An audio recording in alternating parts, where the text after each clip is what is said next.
Welcome, closers, to our Yes, I'm a Closer podcast. As always, this is Dominic Caminati here with Grassi University, and I appreciate taking time of your day to tune in. As many of you know, this Yes, I Am a Closer podcast is really all about talking to some of the brightest minds that are out there, not just in sales training and leadership, but also business development. And really, it's to help you become more successful in today's current climate, today's current world, whatever that may be. If you're the hungry salesperson looking to grow professionally, if you're a sales manager looking for insight on how to guide and lead your team more effectively, or if you're an owner of a company that's looking to take your business to the next level, really our goal is to talk to some of the brightest minds out there to help you take that to the next level, the guys that are currently doing it, active in the business. The guest I have on our podcast today, I'm really excited to talk to. I got connected with this gentleman through LinkedIn, and we ended up communicating in some of the chat boxes and going back and forth. And I started doing some research on this gentleman. And I learned very quickly that he has a lot of very valuable experience and a lot of really priceless insight that he can share to our viewers. So this gentleman's name is Grant Winstead. And he's been 30 years active in the business with an unbelievable story to tell, wealth of knowledge. And he's not only a decorated sales trainer, leadership coach, motivational speaker, but he's actually also an author. And he's a very well-known blogger in the industry, but he's also a guy that has a lot of great connections in the industry, and he can give you some valuable insight on how to not only take your sales and close more deals more effectively, but also how to help grow your business as well. So without further ado, I'd like to introduce the man himself, Mr. Grant Winstead. So Grant, I appreciate taking time of your day to be on the podcast. It's obviously a pleasure. And kind of starting off for the viewers that are watching this, wondering, who's Grant Winstead? Just give us a little overview as to how you got into the home improvement industry, kind of in the beginning stages, and ultimately took your career to where it is today. Well, Dominic, it's a pleasure. It's a pleasure to be here with you today. No problem. Well, it's a long story, but I'll make it short. I was a kid in Pittsburgh, Pennsylvania. Going nowhere fast, but luckily, by the grace of God, I ran into another fellow Afro-American, and I used to see this guy all the time. He had a BMW. He had always have people around him, 4 or 5 people. And there's a restaurant I used to go to have a sandwich, and he used to be in there having a sandwich with his crew. Yeah. So I wasn't doing anything. So, I approached him. No, what happened is he came in one day by himself, and I'm at the one end of the restaurant, he's at the other, and I said, this is my opportunity. I'm going to approach this guy to figure out what he does. So I approached him, and he says, hey, my name is Tony. I said, my name is Grant. I said, well, by the way, what do you do? You got all these people around you, and you got a nice car, you got, you dress nice. What do you do? And he said, well, he was in the home improvement business. I said, the home improvement business? He said, yeah. He said, him and his dad were home improvement salesmen. Mm-hmm. I said, wow. He said, then he said, are you looking for a job? I said, yeah, I'm looking for a job. He said, okay, well, meet me here tomorrow, and I'll get you started. So basically, I met him there the next day. Mm-hmm. And back in the 80s when I started, there wasn't no script. He didn't give me no script. Mm-hmm. He just told me what to say. Yeah. He said, I want you to do, Grant, this is what I want you to do. I'm going to put you on a block, and you're going to knock on doors, and you're going to solicit home improvement jobs for me. Yep. And he said, we'll give you, I said, well, what about pay? He said, you'll make 10% of the sale, And I said, okay, I'll give it a try. Mm-hmm. And so, long story short, I began to knock on doors. I got my first job and basically haven't looked back. Wow. I got my first job, and I was with Tony for I was about 19 years old.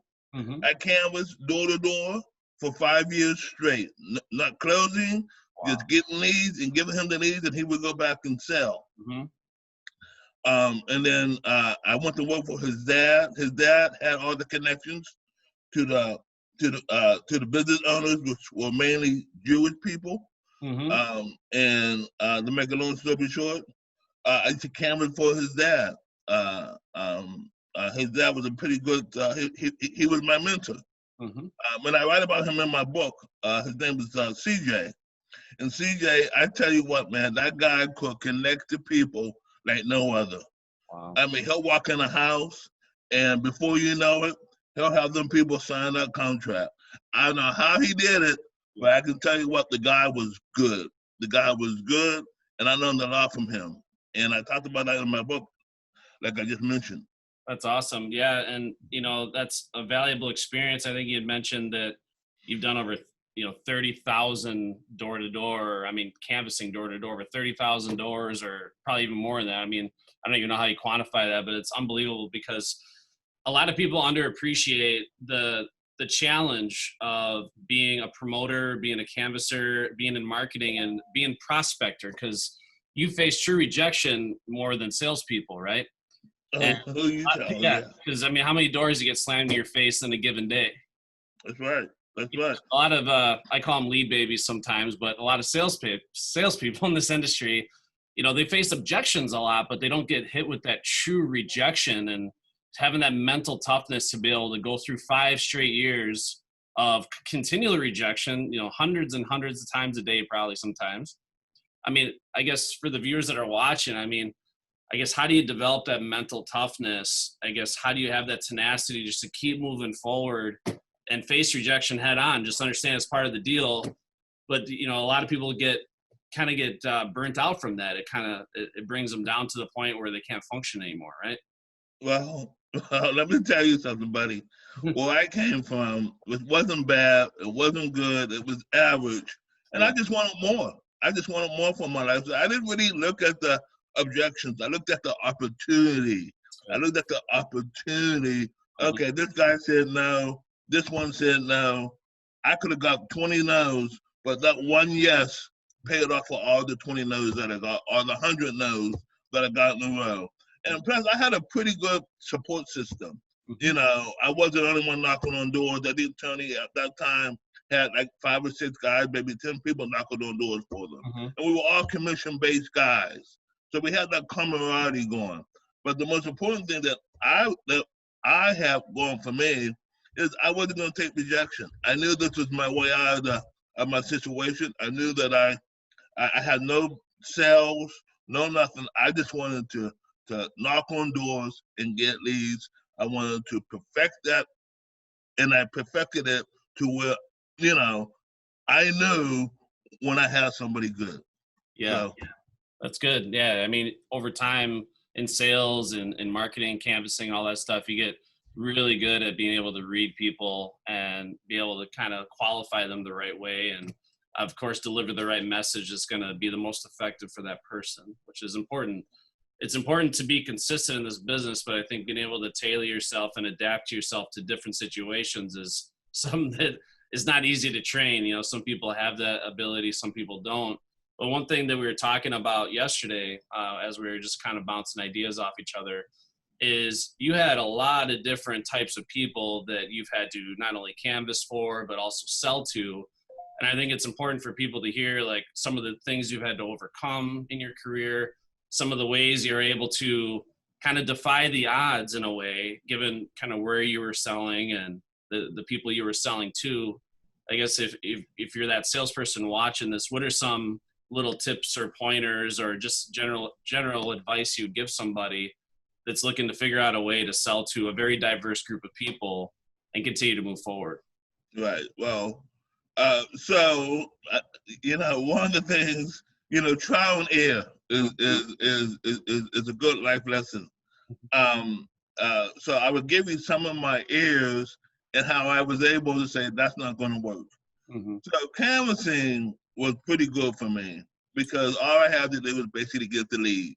You took all the rejection, but that one paid off. So I didn't mind that. My closer had died on me. And at that time, I was making pretty good money canvassing. I wasn't interested in closing, but he had died of cancer, and I had to make a choice. to whether I wanted to stay in this industry or do something else. And I went to my wife and I said, I don't know if I can sell. And she says, no, you can sell. Yeah. I said, I don't know if I can.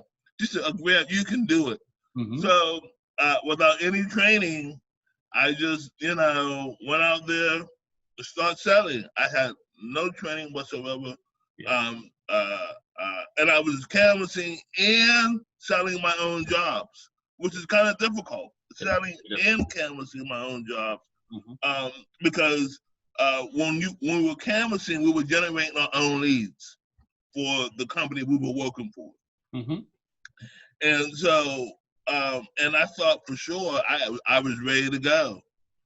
Well, to be honest with you, I wasn't ready. And I'm going to tell you a couple of stories that happened to me that really, what we talked about yesterday, you can't wing it. You have to know what you know. Yeah. So I went to a customer's house. I forgot how I generated the lead. It was a white guy's house. I went to his house, and he wanted software and fascia. Mm-hmm. And at the time, I was just canvassing. I knew a little bit about software and fascia, but I thought if I could sell myself, I could sell this guy. Mm-hmm. Well, I sold myself, but I didn't have the knowledge to be able to sell him software and fascia. Yep. He began to ask me about the different types of software and fascia. How long is it? How wide is it? Mm-hmm. And to be quite honest with you, I could not answer those questions. Right. And I kind of fell right on my face. And when I left there, I called my mentor up, and he told me, he said, Grant, you can sell yourself, but in the streets, you gotta know, you gotta know to have that product knowledge. So product knowledge is big. You can sell yourself when you're canvassing. The next level is you gotta have that knowledge. And once I was able to get that knowledge of what software and feature was or whatever I was selling, then I was able to say, okay, I got a little bit more up under me. Yep. So when I go to the next customer's house, I'm not going to embarrass myself. Because it was a big embarrassment. And I learned a lot from that lesson. Yeah, see, my advantage getting into the industry is I have an extensive construction background. My father actually owned a demolition company, which demolition, if you reverse engineer it, you learn a lot about how things are built. So you get a lot of construction background.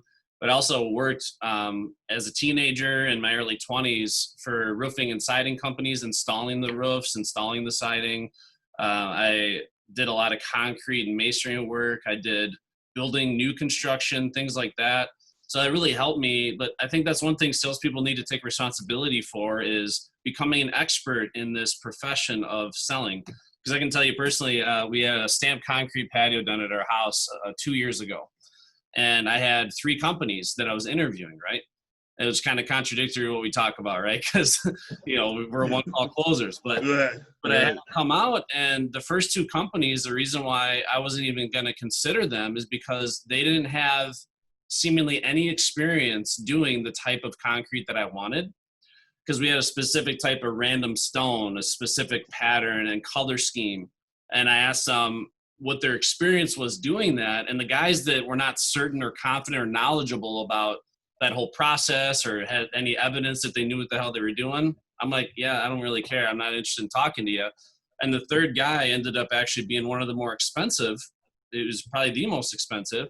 But he was showing me like this photo album like this big of like, dozens and dozens of jobs exactly like we wanted. And he was talking us through exactly how it's done. He knew everything about it.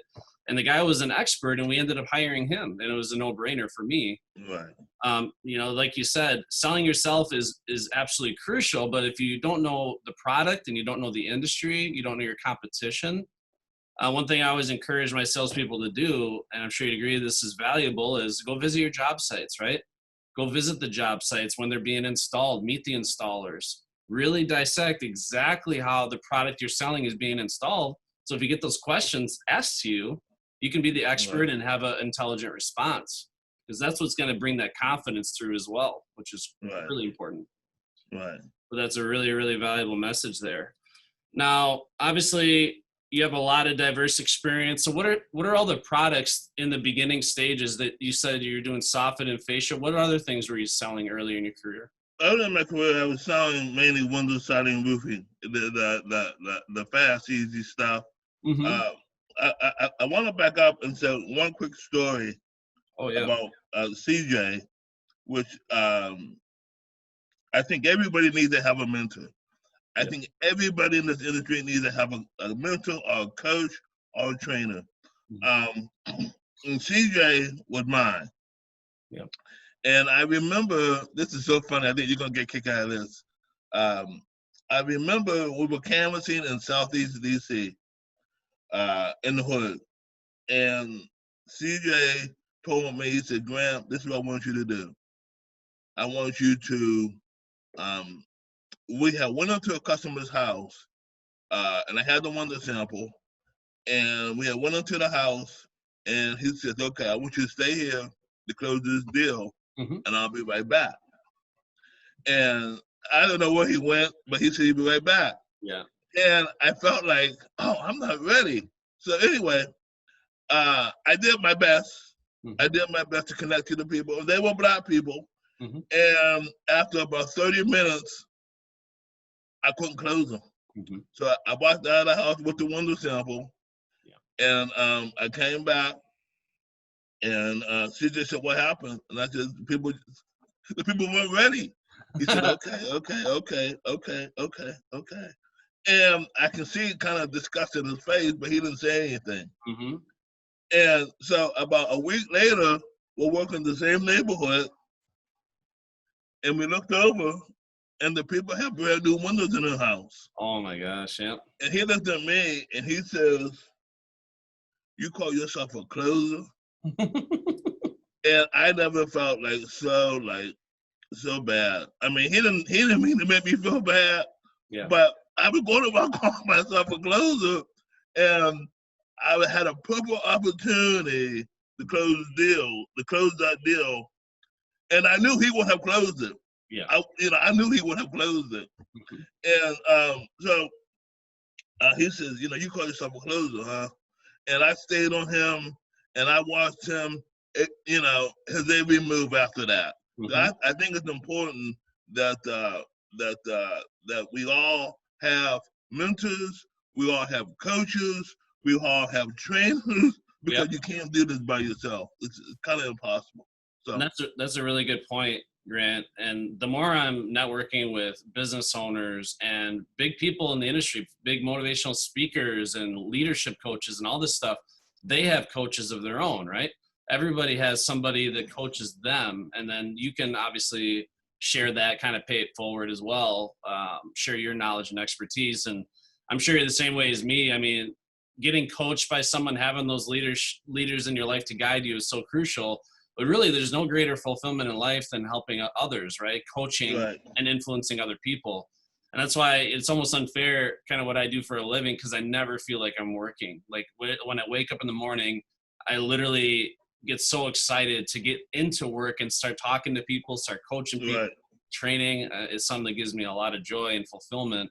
But that's just true in life, right? Helping others. Right. Well, one thing you come to know is like I'm a spiritual guy, and one of the things that I instill in my life is the two greatest things that God told us to do. He said, "Love thy God with all thy strength." And the second greatest commandment is love thy neighbor as thyself. Mm-hmm. Well, love thy neighbor as thyself is what we're doing.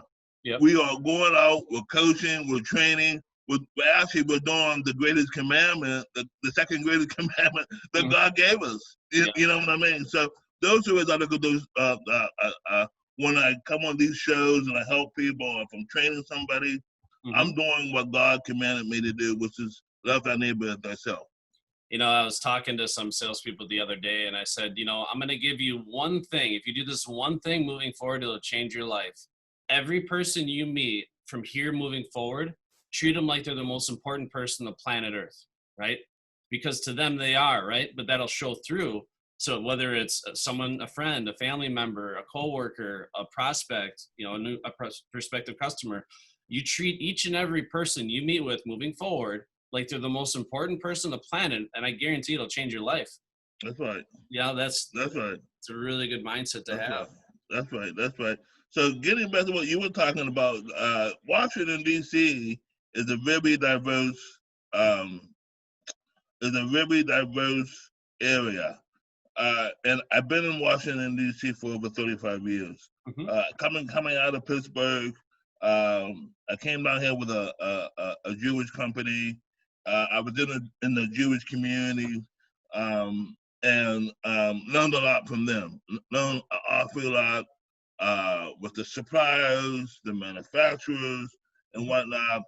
And what I found in my particular life, being an African American, all they would care about is, was I producing? Yep. Was I buying? Was I outselling? Was I buying? Was I outselling? Mm-hmm. And as long as I was doing that, I was in good graces with them. Yep. And I was making money and taking care of my family. Washington, D.C. is so diverse in terms of the different cultures, of the different personalities, the different diversity. You have Indians, you have Koreans, you have whites, you have, all types of people. So this was a good training ground for a guy like me that was able to go in these houses and perform at the highest level. And if you know anything about Washington D.C., then again, it's very diverse, and you have different income levels. 1 minute you can be in the hood where a person is making 50,000, and the next minute you can be in the suburbs where someone's making 150,000, 200,000, that wants their basement done or want a roof on their house. And they can be white, they can be black, they can be Korean. And one of the things that I learned in my experience and being able to sell a diverse group of people is all they wanted was a good job and equality. That if you could do that, if you could say, hey, my name is Grant, and I can service you, I can take care of you, I can take care of your project. If you can do that, 9 out of 10, you have to sell. And so I urge your listeners is to, no matter what level of where you're at, sell quality, sell your services, but make sure that you can back it up and perform whatever you're selling that customer. Yeah, I think it's important that that when you are in sales, a lot of times ethics and morals and integrity get pushed aside, right, for income. And I think I call it being selfishly selfless, where if you genuinely care about your prospect and you're a man of integrity and honesty and you have good moral ethics and moral compass, and the prospect feels that, right? They feel like this guy really cares about me and he wants to, he understands me as a human being and that he's here to relieve me of my pain, right? If they can feel that transference of that integrity, because I always say, human beings have built-in bullshit detectors, right? They can tell when they have a lion, snake of a salesperson in front of them. They can fish that out in 2 seconds. So generally, do what's best for your customer. Give them the quality product, give them the permanent solution, take care of them, solve their problems, and it's going to translate into more success for you. It's going to make your customers a lot happier. And that's why, in a way, it's like being selflessly selfish, because by truly putting everybody first and taking care of those people, it's going to translate into more success. But that's also, as sales managers, I try to talk to sales managers about that, is put your salespeople first. Do what you can. A lot of times, sales managers are just doing what's good for them, right? And they're kind of looking down on their team. You're their cheerleader, man. Uplift your salespeople. Be their coach, be their mentor, inspire these people, and help them succeed. Throw them a bone every now and then. It's amazing. Like if you develop that loyalty, that respect from your salespeople, over time, that's going to make you a lot of money and make you more successful, because they're going to work much harder for you versus some guy that's just demanding things. We as you know, we're forming a partnership with Waldo Waldman. And I don't know if you've heard him speak before, but he talks about being a commander, not a demander. You know, you got to command your team and be an effective leader. You're not just making demands. But yeah, important in life and management and sales, but in the home, that's a great thing. Well, one of the things, not to cut your whole thoughts off, but one of the things that I know what has been very successful for me, you know, this business is all about show and tell. Mm-hmm. You know, you got these guys walking around talking about that, you know, I made this and I made that. I can do this and I can do that to the customer, Mm-hmm. but they're not bringing any deals in. Yep. So what I do and what I have done in my career, which has proven to be one of the greatest things I have done, is I go and I show them how it's done. Mm-hmm. Meaning, like, I actually go in the house. They keep their mouth shut. Yep. They watch me perform. They watch me because I know if I got 2 customers sitting in front of me Mm-hmm. that's interested in my particular product and services, Mm-hmm. I'm going to close them. Yep. A lot of guys don't do that. They train the guys in the office and then they send them out. Mm-hmm. Yep. And what you know, which is okay to a certain degree, because I believe that the only way to truly help somebody, you have to show them how it's done. Yes. That's just my opinion. You have to get out there with them and say, hey, okay, just sit back, watch me do this, and then now you got the premises that it can be done. Yep. And then the next couple calls after that, I'll go with you Mm-hmm. to critique you, but at least you know that it can be done.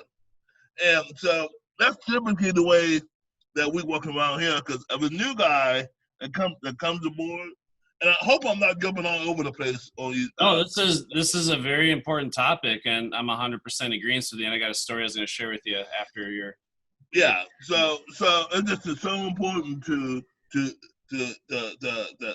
show and tell. One of the things that I learned from the Jewish community is the reason why they are so successful is that they tell, and they show. Mm-hmm. They don't just tell you to go do something. Mm-hmm. They say, okay, this is how it's done, and this is the way it's done, and they'll show you how to do it. And I think in sales, if you do that, you have less turnabout, you have less turnover because you're actually showing them how to do it. So Correct. that's just my opinion. Well, you know, I'm sure you've heard us say that, but that's literally everything Gross University stands for right there. We're not going to just tell anybody anything. You know, we're out showing people. Like, we want to show them. We're currently doing it right now because, you know, that drives me nuts. I'm sure you're the same way where, you know, if someone's giving me advice, when's the last time you've done that? When's the last time you've been in a home? You know, when's the last time you've been in the trenches with your sales team? And I think a sales manager that's not actually in the field with their guys, they're not a manager at all. What are you managing? You're just, you know, a desk jockey just sitting back twiddling your thumb. Not really. And I have a really interesting story about that. I had this sales rep that came from Honduras. I don't know if you've heard the story before, but I interviewed him in November of 2018. And English was the second language. He actually became a U.S. citizen December of 2018. So I interviewed him in November. He became a U.S. citizen in December. And you could tell he knew how to speak English, but it was very difficult, right? It took a lot of brain power, and you had to really think about the words. But there's something about this guy. You could tell he had a lot of heart, and his attitude was he's just very, very focused on his vision. You could tell that he had a vision of what he wanted, and no one was going to stop him. So I saw that in him, but I knew it was going to be a very challenging thing for him to do. Now, this kid had never done in-home selling before in his life. Didn't know anything about construction at all. Didn't know what a tape measure was. Didn't know how to measure anything. And obviously, when we're going through training on selling windows and baths and all this stuff, there's a lot of product knowledge and technicalities that he has to understand. So in order for him to learn the process, he had to hear it in English, go back home, translate it back into Spanish, and then relearn it again in English so he could understand what the hell I was saying, right? His first month, he got thrown out there, and I was getting tied up with other trainings and stuff like that. I wasn't able to ride with him. He netted 25,000, crashed and burned, right? And he had a streak where he went like 0 for 15. And I guarantee you there would be a lot of companies out there that would have been like, well, it's probably not a good fit for him. Let's cut our losses. It's a different industry. Maybe he's not meant for this, right? All I did, I spent 3 days with him, riding with him in the field. And I watched him on one lead just to see where he was at. And then I said, I want you to watch me for the next 2 days and record every word I say. And that's what he did. So he watched me in the home with his recorder on his phone, every single word I said. In 2019, his first full year, he wrote up $3 million, and he was the most profitable salesperson in our entire company. Wow. Well, awesome. Just like that. But, the fact that managers are not willing to invest that time, get out in the field, like you said, show and tell.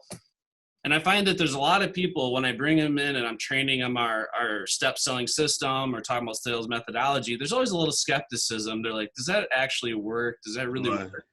And until they see you do it, see you prove that in the field, that's where the light bulb goes off. They're like, holy crap, this stuff does really work. It works exactly the way you said it was going to work, right? Right. That's absolutely a phenomenal topic there. It's a great point. Right. Okay. So one of the things also that's on the tip of my mind, and it just sitting in the forefront, even though we're not talking about it. One of the things that CJ did when he went to close the deal, and I write about this in my book when most people say, sign your name here, or sign here. Yeah. Or they use that word sign. Yeah. One of the things that CJ used to do, it was like so ironic, and people would just do it. He would just say, put your name right there. Put your name right there. Put your name right there. Yeah. And all of a sudden, you would see people picking up the pen and just putting their name right there.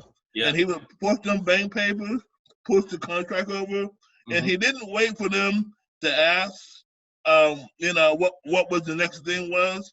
He was always ahead of them. Yep. As salespeople, we are leaders. We want to lead the process. We want to be proactive. Yes. In the whole process. From the time you enter that house to the time that you're leaving that house, you're the leader. You're guiding. You're directing. It's your show, not theirs. The whole way down to where you get to the contract, you push that paper over to them. And I don't use the word contract. I just push it over to them. And I say, this is agreement, and put your name right there.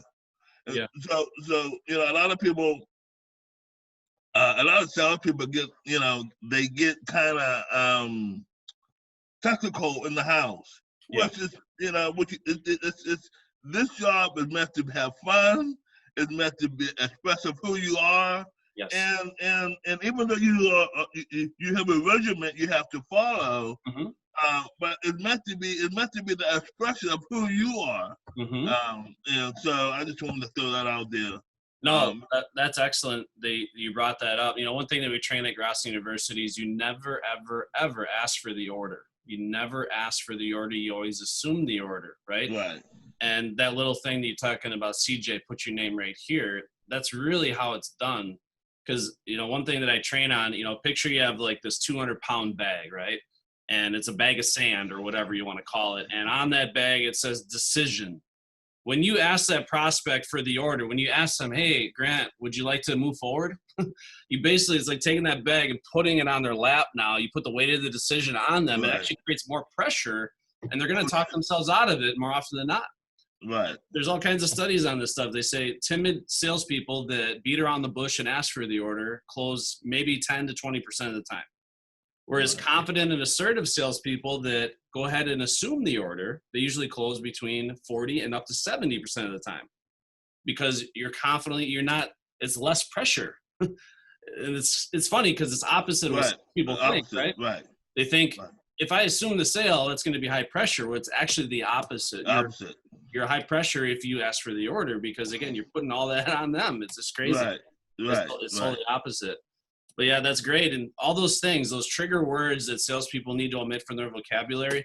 I had this salesperson I rode with, and he wondered why he kept getting people mad at him when he delivered his initial visit discount, right? When he gave him the discount to move forward, he's like, I don't know what I'm saying or what I'm doing, but I keep getting people mad at me and they keep kicking me out.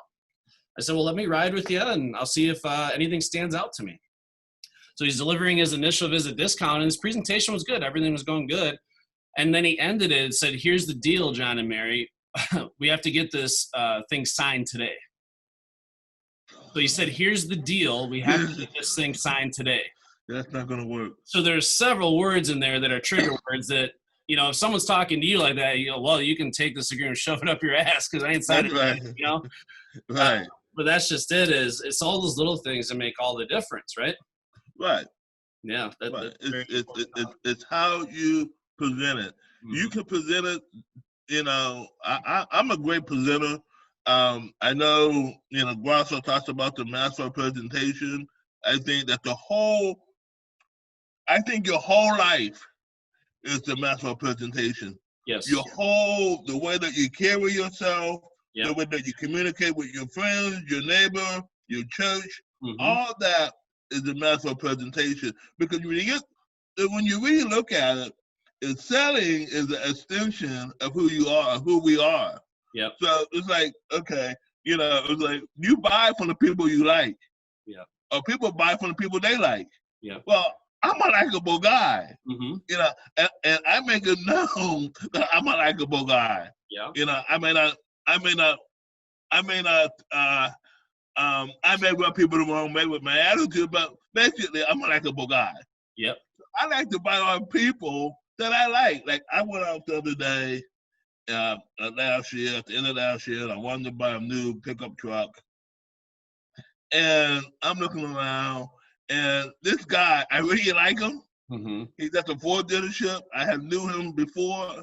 And I told him, man, I'm not buying the truck because I'm going to get the truck. I like you. Yeah. Yep. And I'm buying the truck because I like you, and I might learn something from you about sales. Yeah. So, I mean, I did negotiate, you know, for the truck. But mm-hmm. the main reason why I wanted to buy the truck, because he was the number one salesperson at the dealership. I see him around town all the time. I see him at different restaurants with his wife and his kids. Yeah. And I knew him for a while. And so I said, well, when I get ready to buy the truck, I'm going to go see this guy. Yeah. And I went to go see him, and it's not like I learned anything. I just wanted to buy it off him because I liked him. Mm-hmm. So people buy, and people buy off me. I tell them, they tell me, hey, Grant, you know, we just love you. We just like you, you know. And so I think, you know, that is an extension of who we are when we're out selling, when we're in the home selling. You know, people are going to buy if they like you, but you got to have that knowledge to back it up, of course. Yeah, we were talking about that because, again, I hate to keep bringing them up, but we were talking with Waldo Waldman about that, how you're always on parade, right? You're always on parade, in and out of work, and it's important that you conduct yourself as a top salesperson in your chosen profession, but a class act in and outside of work, everywhere you go, because people are watching you, right? Everywhere you go. Right. You know, how do you treat the server at the restaurant? How do you treat your kids? How do you treat your family, your friends, stuff like that? It's going to translate into how effective you are just as a human being and taking care of your customers, right? Right. So you got to be authentic. You know, people want authenticity more than ever. Someone that's genuine, someone that has integrity, someone that's a class act. I mean, there's so many scams going on. People are just terrified these days to buy anything unless they have that likability, that trust, right? And the way I train it is I do train that likability and trust are huge. Now, I usually put trust before likability. The way I say it is, you know, there's people sometimes in this world that you like, but you wouldn't necessarily trust. Right. So you definitely need both, but that's a great point. They talk about that friendship factor, right? Go make a friend, you know, make them love you.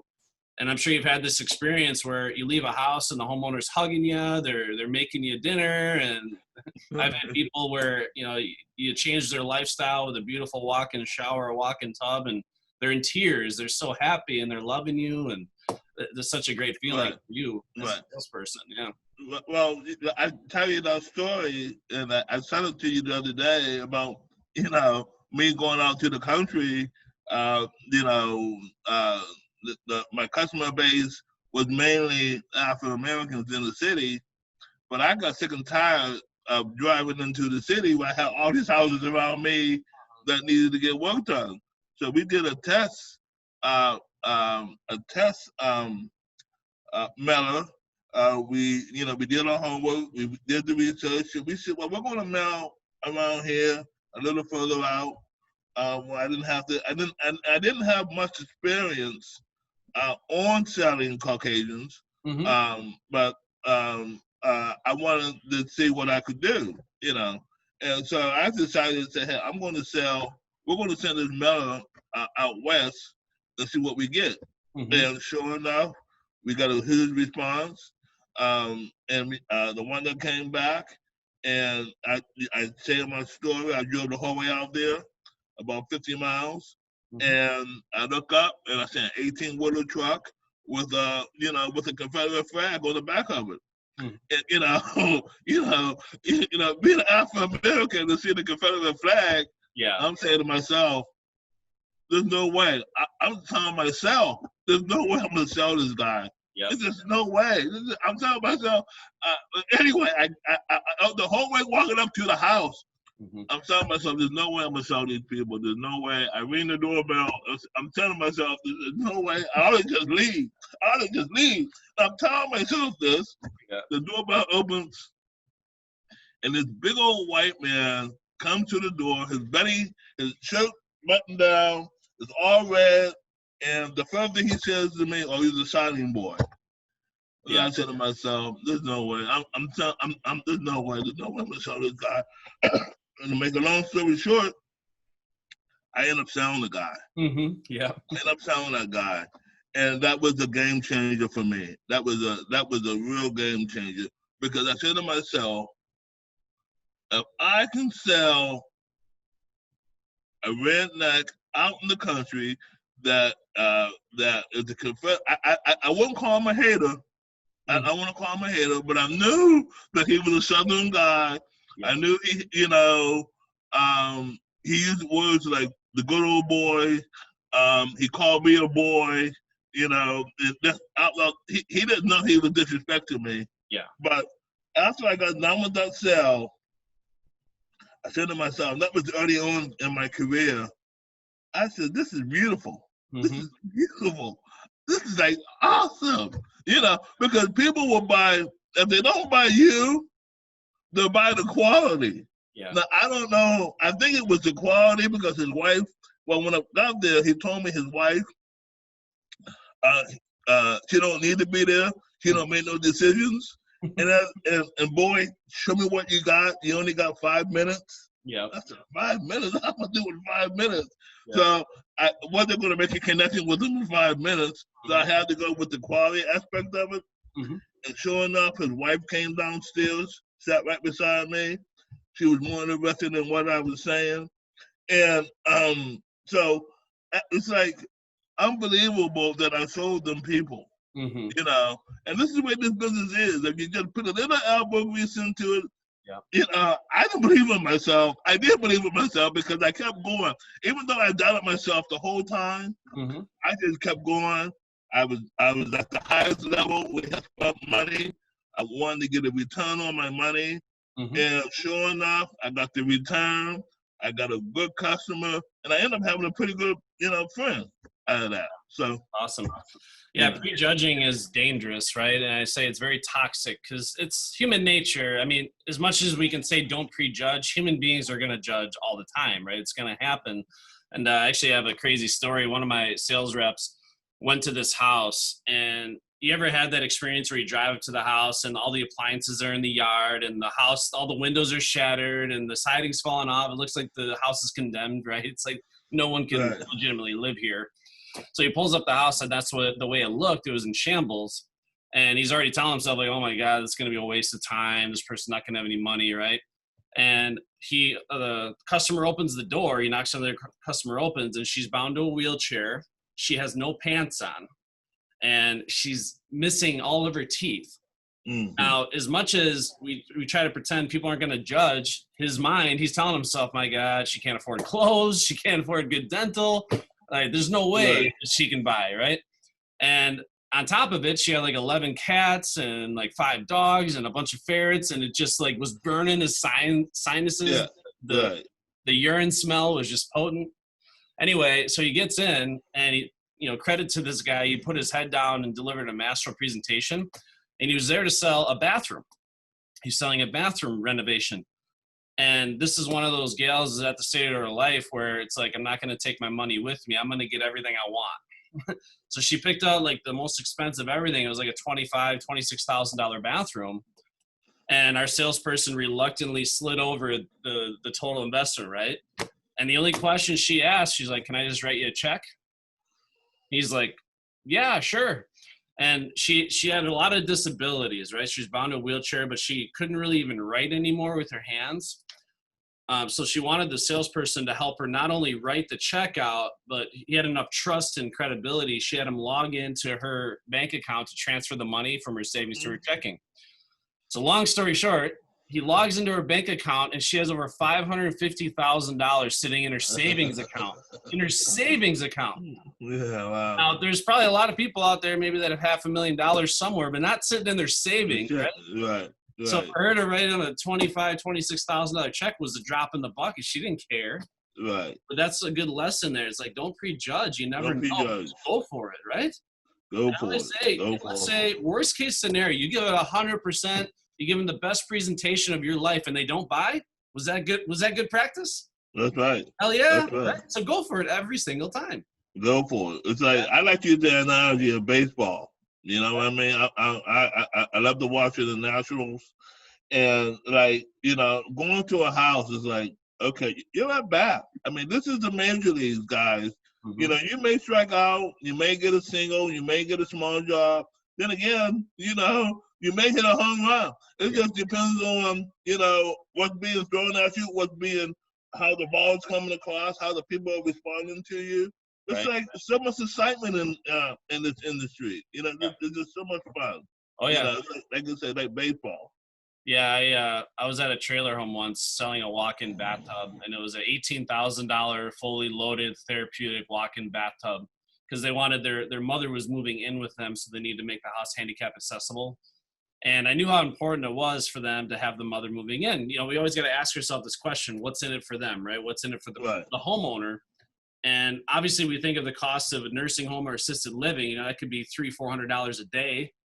So I was thinking, if I can finance this tub for them for $200 a month, I mean, they're getting a hell of a deal. Needless to say, I go through all the banking, everything, and it was like a flat decline. Everyone got declined. And we were able to get a relative, his cousin, on the phone and get them to drive out to the house to put the whole thing on their credit card and co-sign for the loan. And then they got a $18,000, $19,000 walk-in tub installed in a trailer home. They told me they paid $5,000 for it. But that's just it. But what's in it for them?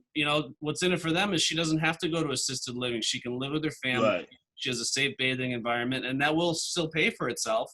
Because within a few months of assisted living or nursing home, I mean, that would have been more expensive than the damn tub, That's right. That's right. Yeah, it's crazy. But yeah, not prejudging, that's so key. There was this window sale that I had. It was in Beloit, Wisconsin. There's some areas in Beloit where the housing values are just garbage, where, it could be a 2,000 square foot house and it's valued at $30,000, right? And I was there to sell porch windows. Okay, not even the windows on the house, just the porch. And they had so many windows in there, it came out to like $18,000 for these porch windows. And I knew the house was like $20,000-$30,000 for the whole house, right? Wow. They didn't even blink. They're like, yeah, we'll do the financing. We'll do the monthly. They didn't even care. They're adding square footage to their house, Right. You can talk yourself out of any sale. I always say that to my salespeople. You can literally make an excuse on every single lead you go on why you did not sell it. But guess what? Nobody cares. That's right. We're not here to hear about your excuses. Find out a way to overcome that. Think outside the box and close it, right? Close it. Right. You can do it. Right. Don't talk yourself out of it, especially ahead of time, right? You can't be right.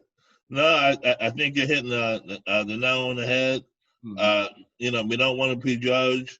And another thing I think is key, a lot of salespeople do not use, and I'm sure, in your career as well, you have to hit on this. It's like one of the things that I love is going to a house and talking about, like, okay, we get down to a close, and they have no way of knowing how they're going to pay for it. Yeah. And they say, well, we want to go and go to the bank and get the money, and we'll get back to you.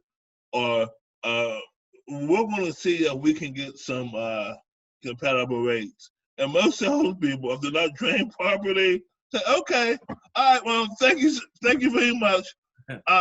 Thank you, I'm going." And they lose that sale.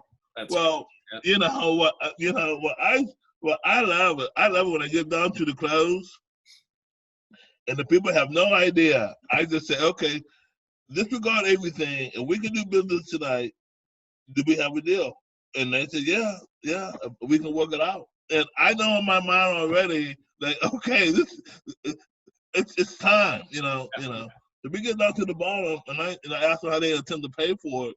And they say, well, we were thinking about, they look at each other, they have no idea. The wife may say, we were thinking about going to credit union. And then I'll say, oh, that's great. You can go to credit union. Yeah, that's fine.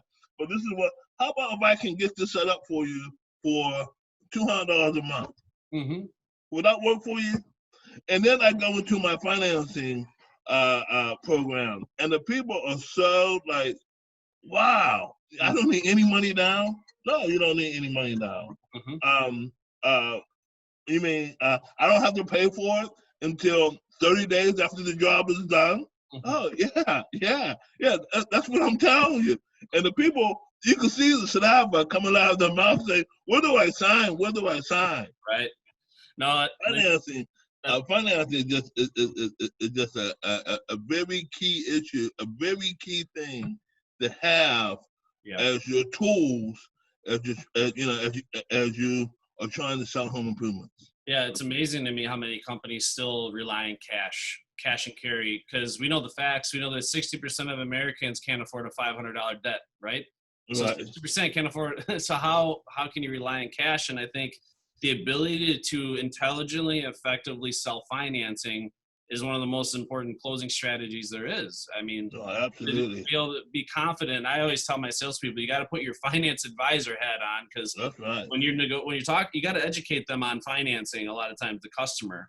Right. I have a very, it's kind of long-winded, but I take my customer through just as if I'm their financial advisor, to basically show them what is the best way to make this affordable to fit their budget without taking food off the table, and why are these finance plans the best overall choice for them, right? Compared to what they get at a bank or credit union. Being able to explain the difference between a secured loan through the bank or an unsecured loan, the advantages. I always love that, because you get a lot of people that say, even if they say cash, right? I always ask, well, cash, is that funds you have readily available you can write a check for right now? Or those funds you may be looking at third parties such as a bank or credit union? And a lot of times, oh yeah, we're going to go to our bank and looking to get a loan. Hey, great. Sounds like you have a good relationship with your bank. What a lot of our customers do is compare our plans with their bank to see which one comes in best. So let me just show you a few of the most popular options. Let me know which one works best for you. Fair enough? That's right. You get into it. And then, again, once you figure out what's affordable, because the whole thing is getting it to the green, right? Getting it to the green in terms of the front loading the process. When I'm in the close, I should be on the green within a few strokes away, right? Just tap it in. I should have to hack it out of the woods to try to, I'm already to the finish line. I funnel it down to affordability is the only thing standing in the way. And now the financing, I mean, that is a fun part. Like you said, I love that part, because when you're knowledgeable about that and you can explain that confidently and guide the homeowner through that decision-making process, it makes it much easier. Yeah. Right. And it doesn't have to be like, some salespeople think it's a hard process. The process is pretty easy. The main thing is knowing that you have the tool at the end of the process that's going to help you close that deal. Yeah. 90% of our customers are finance. I mean, like, you talk cash buyers into financing, right? You gotta. I mean, they gotta be pretty damn convincing to talk me out of financing. I mean, they're gonna work for it, right? Well, sometimes I say, hey, even if you want to pay me cash, that's fine. You can do that when we're done, if that's what you want to do. But tonight, I don't need no money. Let me take a credit application. Let me get you approved for the work tonight, and let us get this order processed for you. And most of the time, people just say, okay, and they go for it. You know, one thing I train my salespeople to do, when you get an objection, you just deliver your price, right? And you get an objection, is to ignore the objection first. Don't try to overcome it right away. Because what I see a lot of salespeople do, they'll lay down their price, right? And the customer says, that's way too much money. And then right away, the salesperson starts justifying their price, or starts an argument with the customer, right? Oh, yeah, right. So instead, what I always did, they said the price is too high. I say, no problem, Mr. and Mrs. Jones. I completely understand now. If you were to handle an investment like this, is this something you do as a cash investment, or like most of our customers, would you look into a budget plan?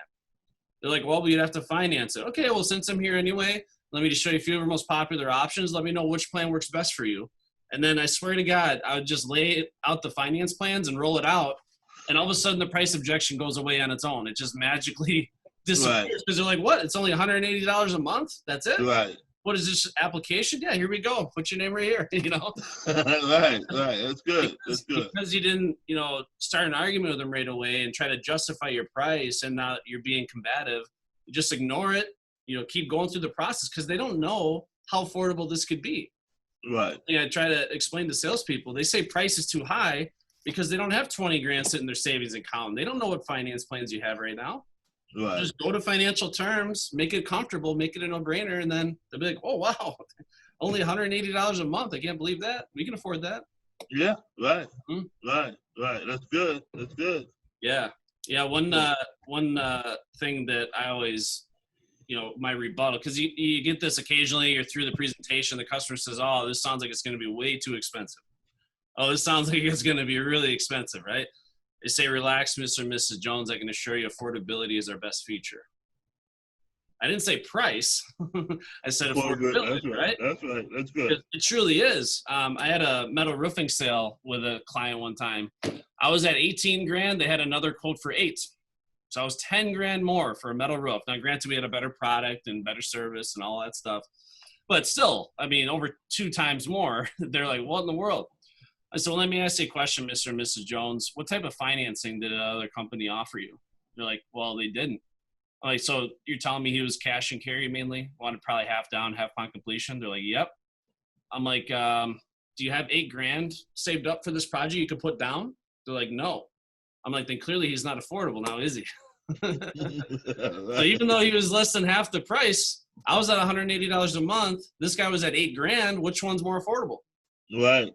That's good. So you got to think of it that way, right? Make it easy. That's what it's all about. Make it fun, make it easy for them. Right. Make it an enjoyable experience.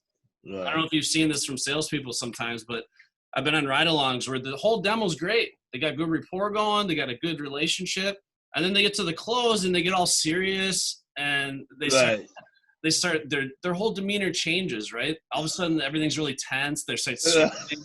Like, what happened, man? Yeah. Just relax. Right. I tell them, okay, well, I'm not gonna ask you for your firstborn. You know what I mean? Yeah. But here's my price. You know what I mean? But another thing that I talk about, Dominic, is the cancellations. I would get these cancellations, and they would beat me back to the office. Wow. And I used to tell my because I was just scared of them. I really never told the people, they have to, they didn't have 3 days right to cancel. Yeah. And so I went to my mentor and I said, man, I got like 4 cancellations in a row. And he said, well, are you bringing it up to them? I said, no. Mm-hmm. He said, well, that could be the problem right there, Grant. I said, well, I don't know what the cancellation. Who brings that up in the house? We're trying to sell stuff. Mm-hmm. He said, Grant, you got to bring it up. Yeah. He said, but this is what you want to say to him. And I tell you what, I said, and this has worked in my career for the last 30 years, I typically say, Miss Jones, listen to me. I can't control what happens after I leave here. Mm-hmm. The prices go up, my word, my bond. I'm not going to come back to you and raise my prices. Yeah. But I got to ask you one thing. Are you pretty happy with this deal? Mm-hmm. And most of the time they say, yep, we're happy. Or are you happy with me and the way I presented myself? Yep, we're happy with you, Grant. Yeah. Are you happy with the payment and everything we talked about? Yes. Okay, so by law, I got to give you 3 days right to cancel this transaction. Mm-hmm. Now listen to me. You have my word that, like I said, I'm not going to come back because I have no control after I leave here. If the prices go up, I got to honor my price with you. But I need your word that you're not going to cancel. Because if you're going to cancel, please cancel right now. Mm-hmm. Yeah. And I found out when you put that out there like that in front of them, it's so amazing because you're getting their word that they're not going to cancel the contract. Yes. You know what I mean?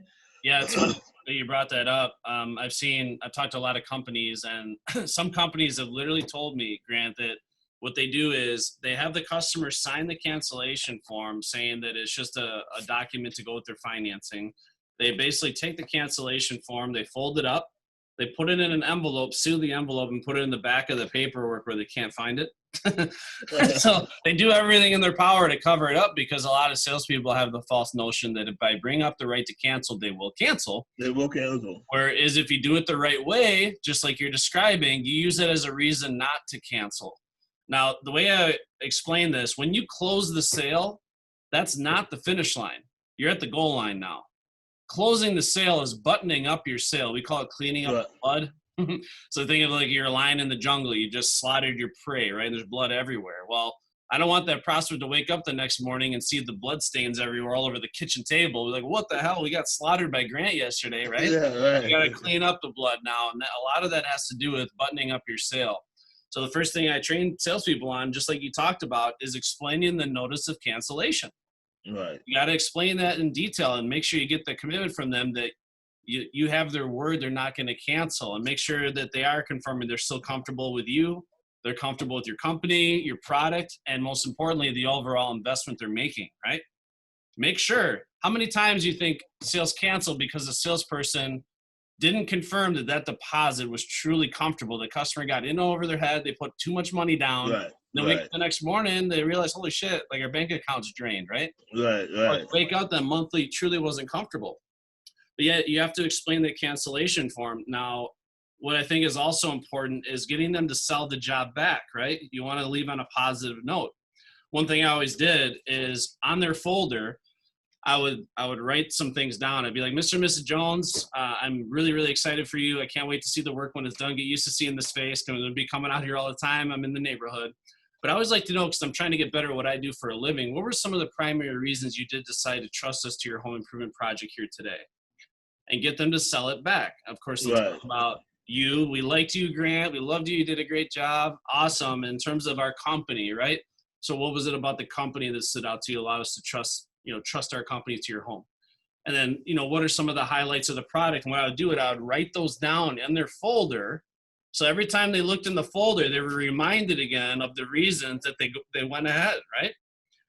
And then what I think is important is I want to bring out the elephant in the room, the total investment.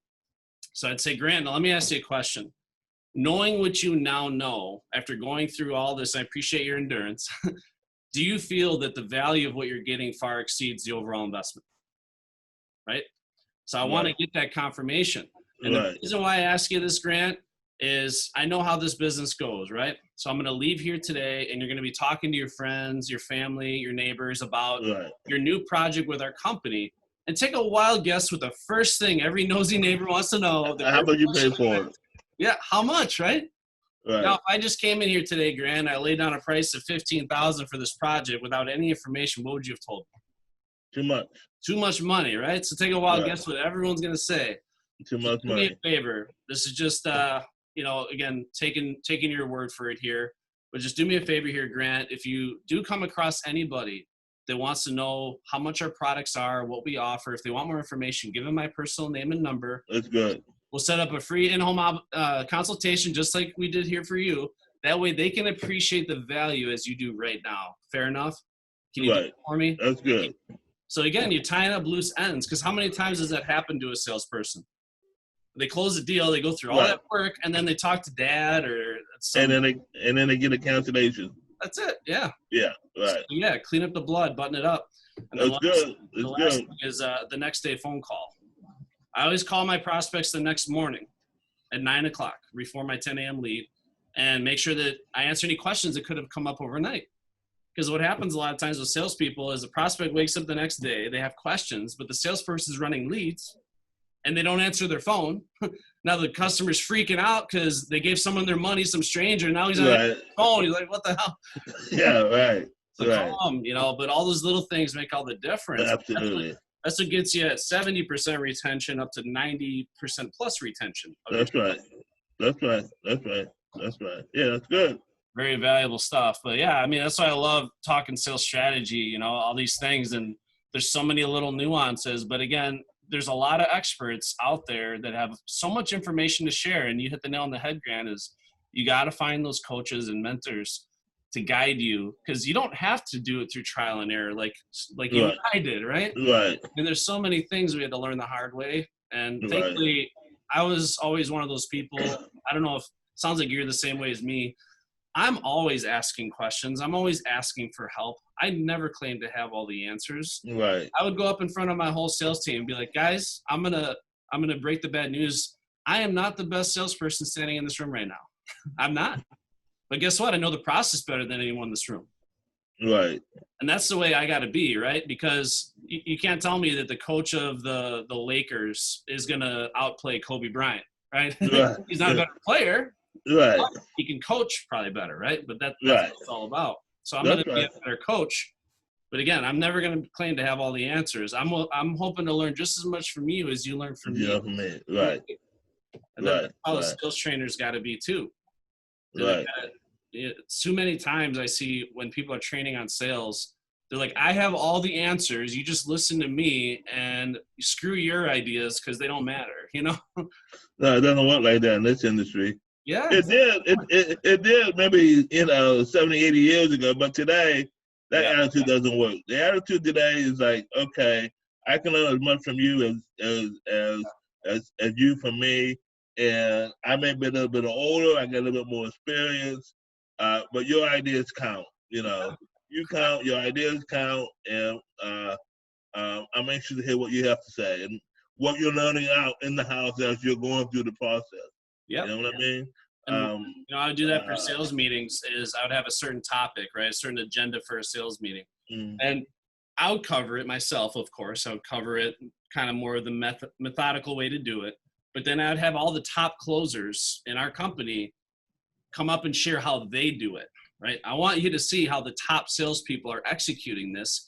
And it's crazy how you can have the same topic at hand, regardless of what it is, and everybody looks at things differently, right? Definitely. And their ideas sometimes are just groundbreaking. It's like a light bulb goes off in your mind, like, holy crap, that's really intelligent. I never would have thought about that on my own.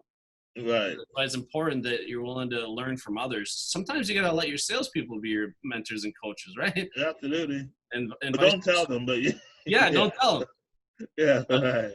Some of the best things I've ever done as a sales manager, Grant, and I don't know what your opinion is on this, I would have a brand new salesperson ride with me, and I would run a lead. You know how hard it is getting started in this industry where you don't have any money, you don't have two pennies to rub together. Right. And it's all about getting your pipeline built up, right? Right. So what I would do commonly is I'd have a new salesperson ride with me, and I would close the sale, and they're just observing, right? And I would give them the sale. Say, now, I look them in the eye and say, I understand how hard it is to get started in this business. You were very, very good in there. I love the way you conducted yourself. This is my gift to you. I'm going to give you that sale. You keep the commission, you keep the sale, right? But I want you to make a promise to me. Now you're going to keep building upon that, right? Right. And it's crazy that one little sale that you gave that salesperson the loyalty and the respect and the appreciation you now have from that salesperson is unlike anything else. You know how much money that made me. Right. I sacrificed maybe that $800 commission at one time, but then the tens of thousands of dollars that salesperson would make you as a, you know, a lifetime of it's crazy. Right. That's good. Managers don't That's think good. that way. Again, they're selfish, right? They're all about themselves a lot of times. Whereas if you have that state of mind, I'm going to give more than I'm going to take, it's ultimately going to pay you back in dividends. Absolutely. Take care of your people. I agree. Yeah, a lot of great stuff. So again, talking about sales, a lot of great conversation on sales strategy. And then in terms of leadership, if you are a leader of a team, I guess what would be some advice you would give to, you know, a prospective manager, owner, or anybody that's trying to lead their team more effectively? I guess how would you suggest they go about improving in that? You know, I am a firm believer. You know, you lead by example. I mean, it's like people will follow you, you know, but you got to lead by example. You have to do the stuff that you say you can do, and then show them how to do it. You know, that's one of the things I do. I do it very good. I lead by example. If I say, because you know, hey, I'm seasoned now. I know how many times that I need to be in front of people and to get a job. So I know, like, if I'm in front of 10 people, I'm going to close 7 of them. Yeah. And I just know that automatically. If the conditions are right, the husband and wife and everything's there. So I'm leading by example. Yep. I'm not asking anybody to do something that I'm not going to do, that I'm not going to be able to back up to say, hey, you know, I can do this. So I think leadership is all about leading by example. I think when you have this conversation, and I think I texted to you yesterday, you know, and I'm not, you know, really, you know, you're a young trainer, and you might want to X this out, but Rodney Webb, the reason why he is so good, because he leads by example. Yeah. Every video that I have seen that guy in, every video that he has done, when he went out to the people's houses, and he's actually showing it on the wall at the conferences, how he actually goes to, they didn't know he was coming, or whatever the case may be, and he'll show up at a house, at a presentation, and he will show them how it's done. But this business, especially the home improvement business, is not only do you tell, you have to show. Yeah. It's a show and tell. It's like there's no business that's the show business.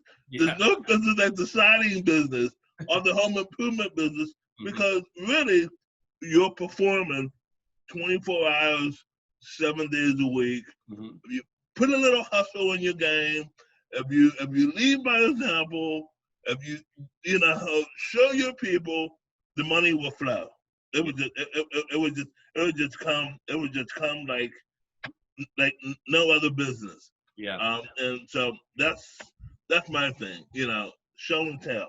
You know, it's always show them why they need to do that to the customer. Show them why the introduction is so important. Show them why the approach and the need assessment is so important. Show them why, and then show them the response from the customer. And that's why Rodney's so good, because he gets up there and he shows and tells. The same way that he's selling home improvements to customers, the way that we do, we as trainers need to show our clients show and tell. Same thing. Exactly. You know, we're just at a different level, but you still got to do that. I mean, I'm a big believer in show and tell. Yeah, absolutely. Yeah, again, there's a huge difference between, you know, talking about something and actually executing it. And I think a lot of people, seeing is believing for a lot of people. They need to see it being done. And that's a very valuable point, especially, again, if you're a manager, leader of your team, practice what you preach. You know, if you're going to tell your salespeople to do X, Y, Z, you know, let them see you doing X, Y, Z then. Lead by example. actually make those changes. You know, if I want my sales team to be more healthy and physically fit, guess what? I myself need to be healthier and physically fit. If I want them to study more and train more, guess what? I need to study and train more myself. Lead by example. They need to see you doing that. And again, the things you're talking about in the house, have them observe you executing the very things that you trained them to do.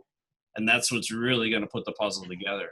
It's really going to put it, and that's going to have loyalty, you know, and as you are building your business, that's going to get you loyalty. That's going to get you commitment. That's going to get your following. That people are going to know that Gloucester University does what they say, what they do. You know what I mean? It's like, so the same thing applies in a home improvement business. When you have a home improvement, when you have your salespeople, they know that the sales manager, the VP of sales, the owner, they're going to say they have done, or somebody in that organization has been in a house and they know how the whole process works. And that's why I'm with this company. That's why I'm with Gloucester. That's why I'm with AB, Home Improvement Company, because the leadership, you know what I mean? So that's why I look at those things. Yeah, a lot of great information. And I'm sure you and I could talk sales for hours and hours and hours. But again, I appreciate all the words of wisdom. And again, you know, just to kind of recap the conversation, guys, is, you know, become the expert in your field, be knowledgeable, learn the process, make a friend, make it fun, enjoy the experience, right? And the more fun you have, and I promise the more money you're going to make. And, you know, seek out the coaches, leaders, and mentors in your life to guide you, and surround yourself with people that uplift you and are positive influences, right? Don't talk to the people at the bottom of the board that are having the parking lot negative meetings, right? So look at the people at the top, and you know, make sure that, you know, school's never out for the closer. Always sharpen the axe. Always be willing to be open-minded. Learn something new from a seasoned veteran like Grant, like me, like the leaders around the industry. Network with people, and you know, at the end of the day, this industry, it's one of the most rewarding things out there. I think it's one of the world's best kept secrets, because the opportunity is really endless. And, you know, if you're watching this podcast and you're not a home improvement salesperson and you're interested about it, reach out to us. I mean, there's a lot of companies that'd be glad to talk to you. There's a lot of money to be made, a lot of fun to be had, and you can truly live the lifestyle you've always dreamed of and take care of your family, right? Yeah, absolutely. There's no doubt about that. This business has afforded me some things that I would have never, ever dreamed of were not for this industry. I mean, you know, so I'm grateful. I mean, I'm always trying to give back. I'm still pushing ahead. But this industry, in my opinion, afforded me a lifestyle that, you know, no college education, kid from the hood, city life, you know, that had an opportunity, and I seen it, and I just ran with it. And anybody can do it. Anybody can. If I can do it, anybody can do it. We talked about this yesterday. If I can do it, anybody can do it. Correct. You gotta have the heart. You gotta have the heart to put into it, and don't give up. Keep moving forward. And again, surround yourself with the right people, coaches, and mentors to keep pushing you to get better and better. Yeah, by example, that's the key, right? So if you want to lead your team more effectively, then lead by example. Do the things that you're asking them to do, and that's going to help you orchestrate that much better. That's right. Absolutely. Well, Grant, again, I appreciate it. It was an amazing conversation, and I know a lot of people are going to take a lot away from this, and I appreciate the viewers that took time to tune into this. And as always, yes, you are a closer.